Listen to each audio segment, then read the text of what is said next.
సర్వాధికారం తండ్రి నామానికి మహిమ ఘనత ప్రభావాలు కలుగును గాక. మా ఇదిగో వాక్యం అనే యొక్క ఛానల్ ద్వారా వాక్యం ఉంటున్నాము. తండ్రి దీవించి ఆశీర్వదించును గాక. ప్రియ సంగమ సహోదరులారా, ఈ ఉదయకాల సమయంలో ఆయన నామంలో మీ అందరికీ కూడా వందనాలు.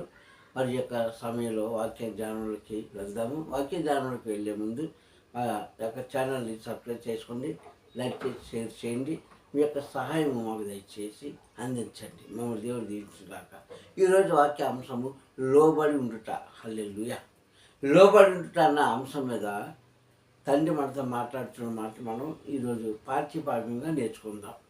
నిజంగా మా యొక్క సమయంలో లోబడి ఉండుట అన్న అంశం చూసుకుంటే, ఈ లోకంలో మనం కొన్ని విషయాలకి మనుషులకు మనం లోబడి ఉంటూ ఉంటాం. మనం ఎక్కడన్నా పని చేసేటప్పుడు యజమానికి లోబడి ఉంటాం. వారు ఎంత గొప్పవారైనా సరే తప్పదు.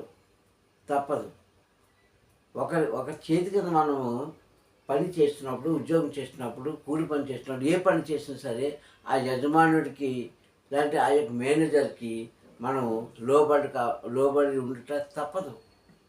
లోబడాలి. లోబడితేనే మనకి ఆశీర్వాదం జయము. అదేవిధంగా మరి ఇది లోకంలో ఉన్నది. డబ్బు ఉన్నవాడికి పేదవాడు లోబడిపోతుంటారు. అలాగే అధికారం ఉన్నవాడికి లోబడిపోతుంటాం. మనం ఎంత నిజాయితీగా జీవించినా అధికారము మాట ఉన్నవారికి ఆ యొక్క మాటను బట్టి మనం లోబడిపోతాం. ఎందుకంటే వారిని మనం జయించలేము. జయించే శక్తి మనకు ఉండదు కనుక న్యాయం మన వైపున్నా, అన్యాయం వారి వైపున్నా వారికే మనం లోబడిపోతుంటాం. ఇది లోకానుసారంగా లోబడి ఉండుట. ఇక గ్రంథంలోకి వస్తే ఎవరికి లోబడుతున్నారు అన్న విషయం చూసుకుంటే, నీతిమంతుడు అనేబడేవాడు ఎవ్వరికి కూడా లోబడని వాక్యం చదివిస్తుంది. హల్లెలూయా. నీతి నిజాయితీని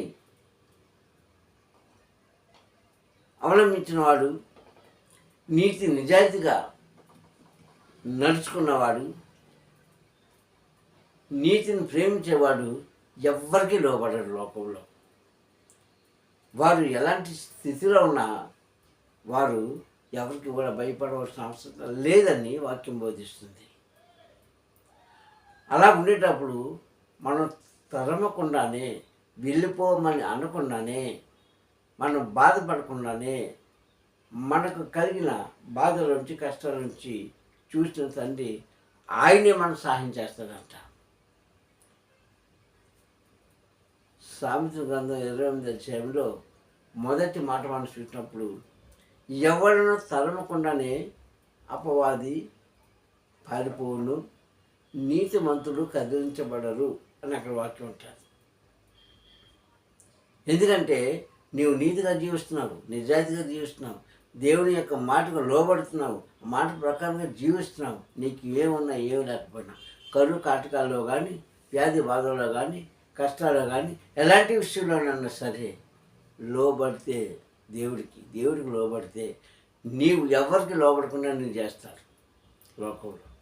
కానీ దేవుడికి లోబడకుండా మనసుకు మనం లోబడితే ఏమో ఆయన ఏం చేస్తారో మనకు తెలియదు. మన జీవితంలో ఏం చేస్తారో మనకు తెలియదు.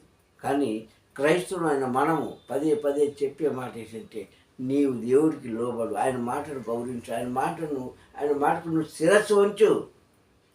అప్పటికి అపజయం నిన్ను తట్టినా, అప్పటికి చీకటి నిన్ను ఆవరించినా, అప్పటికి నీవు అన్ని విషయాలు ఊడిపోయినా ఒక దినానికి జయం కలిగిస్తాడు. హల్లెలూయా.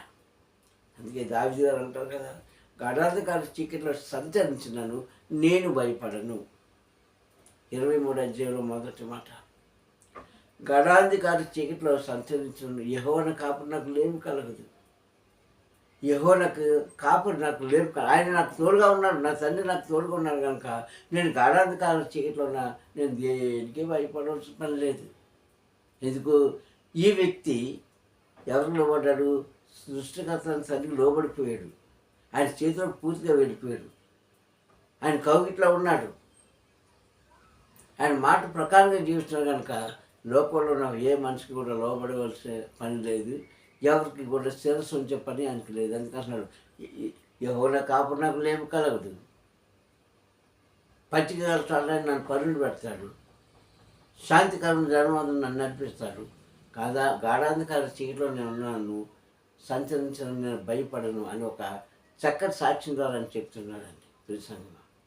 ఇది ఎవరు కలుగుతుంది ఇవన్నీ అంటే తండ్రికి లోబడిపోయి ఉన్న వాళ్ళకి మాత్రమే. ఈరోజు మనం ఎవరికి లోబడుతున్నాం? అపవాదికి లోబడిపోతున్నాం. అపవాది పనుల్లో క్రియలకు మనం లోబడిపోతున్నాం, వారి మాటల్లో లోబడిపోతున్నాం. ఎందుకంటే మన అవసరతను బట్టి. ప్రియసంగమా, ఒకటే మనం జ్ఞాపకం చేసుకోవాలి అక్కడ, ఎలాంటి పరిస్థితుల్లో కూడా మనం లోకానికి లోబడిపోతే అది ఒక దినాన్ని నీకు నష్టమే. కానీ దేవుడికి లోబడితే ఇప్పుడున్న కష్టం, ఇప్పుడున్న బాధలు, ఇప్పుడున్న కన్నీళ్ళు, ఇప్పుడు మనం ఏదైతే మరో దుఃఖంతో ఉన్నావో అవన్నీ కూడా ఒక దినాన ఆనందమయంగా చేస్తారంట. హల్లెలూయా! ఆనందమయంగా చేస్తారండి తండ్రి. ఎందుకంటే ఆయన మీద ఆధారపడ్డవారు, ఆయన నమ్ముకున్నవారు, ఆయనను ఆశ్రయించిన వారు, వారిని ఎన్నడూ కూడా ఆయన విడిచిపెట్టి ఎడబాసి వారి దూరపరిచేవాడు కాదు. అందుకే ఈయన అంటున్నాడు 28 సామెతలో, ఎవడను తరమకుండగానే అపవాది నీ నుంచి పారిపోతాడు. వారు ఎలా ఉంటారు? నీతిమంతులు ఎలాంటి బాధ కలిగించాలి, కదిలించబడరు. ఇది వాస్తవం. కదిలించబడరండి. వారిని ఎవరు కూడా ఆ చోటు నుంచి, అంటే ఆ విశ్వాసం చోటు నుంచి, నమ్మకం చోటు నుంచి తొలగించలేరు. అలాంటి వారు జయాన్ని పొందుకుంటారు. చివరికి ముందు అపజయం కావచ్చు, కానీ చివరికి జయాన్ని పొందుకుంటారు. ఇలాంటి జయ పాటలో మనం నడిపించాలని తండ్రి మాట్లాడుతున్నాడు ఈ ఉదయకాల సమయంలో. ప్రియసంగమా, ఓ క్రైస్తవుడా, మనం ఏ స్థితిలో ఉన్నావో, నీవు ఏ పరిస్థితిలో ఉన్నావో అది నీకు మాత్రమే తెలుసు. ఎందుకంటే తల్లిదండ్రులు చెప్పుకోలేని బాధలు స్నేహితులు చెప్పుకుంటారు. ఆ స్నేహితులు కూడా చెప్పుకోలేని కొన్ని బాధలు తండ్రికి చెప్పుకున్న వాళ్ళు ఉన్నారు. కానీ తండ్రికి మనం చెప్పుకొని ఆయన చేతి కింద మనం ఉంటే, ఆయన మాటకి మనం లోబడితే, ప్రియసంగమా, మనకు అసాధ్యం అంటే ఏమీ లేదని బైబిల్ బోధిస్తుంది, గ్రంథం బోధిస్తుంది. ఆ బోధనకు మనం చెవి జగ్గాలి, వారికి మనం లోబడాలి. ప్రియసంగమా, లోబడకపోతే మన జీవితం ఏమైపోతుందో మనకు తెలియదు. అందుకే అని అంటాడు, లోబడిన ప్రజల నిమిత్తము దీనివల్ల నా 2 చేతులు చాచి చూస్తున్నాను అంటాడు 65:2 యెషయా గ్రంథంలో. లోబడాలి ప్రియసంగమా, తప్పదు. ఎందుకంటే మనం ఈ భూమి మీద జయం పొందుకోవాలంటే, పోనీ ఈ భూమి మీద మనం జీవించాలంటే, ఈ భూమి మీద మనం ఊపిరి పీల్చుకోవాలంటే సృష్టికర్త తండ్రికి నువ్వు లోబడడం తప్పదు. కానీ మనం ఎవరికి లోబడుతున్నామో మనకు తెలుసు. మాయ మాటలకు లోబడిపోతాం, మాయ మనుషులకు లోబడిపోతాం, మోసం చేసేవాళ్ళకి లోబడిపోతాం, అబద్ధాలు ఆడేవాళ్ళకి లోబడిపోతాం, ఇంకేదేదో చేసేవాళ్ళు అందరికీ మనం లోబడిపోతాం, వాళ్ళతో కలిసిపోతాం. కానీ నిన్ను కాపాడే తండ్రికి నువ్వు లోబడటం లేదు. కనుక కొన్ని సందర్భాలు మనకు అపజయాలు ఎదురవుతున్నాయి.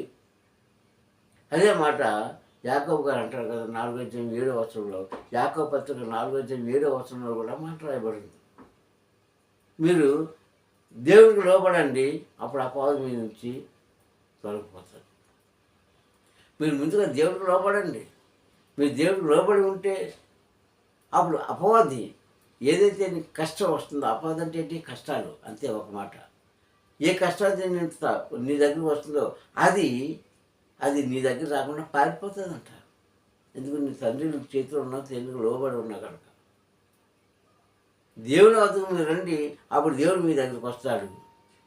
దేవుడు వచ్చిన ఏం జరుగుతుందంటే, మనలో ఉన్న ప్రతి బలహీనత, ప్రతి అవసరత, ప్రతి ఉపద్రవాలు ఏవైతే ఉన్నావో అవన్నీ కూడా ఆయన తీసేస్తాను అంటున్నాడు. అవి పారిపోతాయి, మనకు చెప్పకుండానే పారిపోతాయి. ప్రియసంగమా, లోక సంవత్సరం మాట చూసుకుంటామండి. శ్మశానంలో ఉన్న ఒక వ్యక్తి దగ్గరికి క్రీస్తు వెళ్తాడు.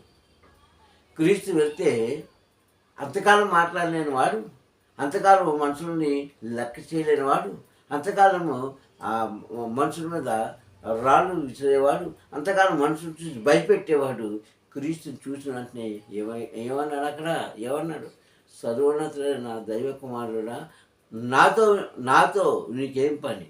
ఇప్పుడు వచ్చావంటే నేను వెళ్ళిపోవాలి. నువ్వు వచ్చావు కనుక నేను వెళ్ళిపోవాలి. మాకు ఆహారం ఎక్కడి నుంచి వస్తుందంటే 2019 క్రీస్తు చూపించారు ప్రసంగమా. లోబడిపోతుందండి. క్రీస్తు ఎక్కడుంటే అక్కడ జయము. అది ఆయనకి సర్వం కూడా లోబడిపోద్ది.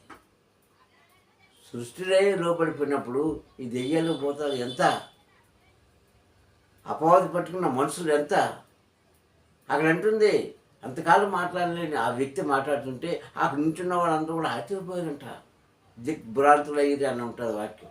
అంటే ఆశ్చర్యపోయారు వాళ్ళు. ఏంటి ఈ వ్యక్తి మాట్లాడుతున్నారు. వెళ్ళిన వెంటనే చూసిన వెంటనే ఏమన్నారంటే, సర్వోన్నతుడైన దైవ కుమారుడా నాతో నీకేం పని. అక్కడ ఏం చేశాడంటే అక్కడ ఆయన పొగిడాడు.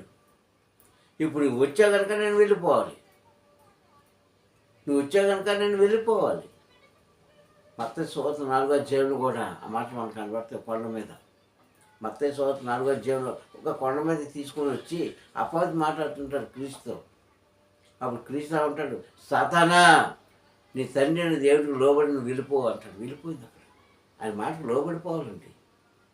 మనం కూడా ఆయనకు లోబడితే మనలో ఉన్నవన్నీ కూడా ఆయన తీసేస్తారు, దూరపరుస్తారు. అదే చెప్తున్నాను ఇక్కడ. మీరు తండ్రి దగ్గర రండి, దేవుని దగ్గర రండి, అప్పుడు దేవుడు మీ దగ్గరికి వస్తాడు. ఆయన వస్తే ఏం జరుగుతుంది? మీకు జయం కలుగుతుంది. అపవాది ఏం చేసి శక్తిని మీకు ఇస్తాడు. అప్పుడు అపవాది మీద నుంచి పారిపోతాడు అని స్పష్టంగా చెప్తున్నా. యాకోబు పత్రిక 4వ అధ్యాయం చెప్పిన మాట, మత్తయి సువార్త చెప్పిన మాట, సామెతలు చెప్పిన మాట, ఇవన్నీ కూడా చూసుకున్నట్లయితే టోటల్గా మనం దేవుడికి లోబడితే ఖచ్చితంగా ఈ రోజున కష్టం, ఈ రోజున కన్నీళ్ళు, ఈ రోజున బాధ, ఈ రోజున వేదన ఏది కూడా రాబోతున్న దినాల్లో ఉంచడు. హల్లెలూయా. ఉంచడండి. రాబోతున్న దినాల్లో అవన్నీ కూడా మన నుంచి దూరపరుస్తుందని వాక్యం ద్వారా బోధిస్తున్నాను ప్రసంగం. ఎప్పటికైనా సరే మనం జ్ఞానం తెచ్చుకుని ఆయన నేను లోబడలేకపోతున్నానేమో,